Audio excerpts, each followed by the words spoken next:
முருகப்பெருமானின் அருளை பெற்றுத்தரும் மிக முக்கியமான விரதம் சஷ்டி விரதம். திதிகளில் 6வது திதியாக வரும் சஷ்டி திதியில் விரதம் இருந்து வழிபட்டால் தீராத துன்பங்கள் அனைத்தும் தீர்ந்துவிடும் என்பது நம்பிக்கை. அதனால் மாதந்தோறும் வரும் சஷ்டிகளில் முருகனுக்கு விரதம் இருந்தால் உன்னுடைய துன்பங்களாகிய பகைவர்களை அழித்து உன்னையும் முருகன் காப்பார் என்பது ஐதீகம். சஷ்டி விரதம் இருப்பதற்கு சில விதிமுறைகள் இருக்கின்றன.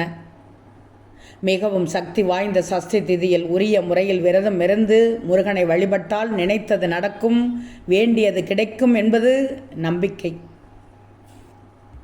வளர்பிறை மற்றும் தேய்பிறை என இரண்டிலும் வரும் சஷ்டி திதிகளிலும் விரதம் இருப்பது சிறப்பு.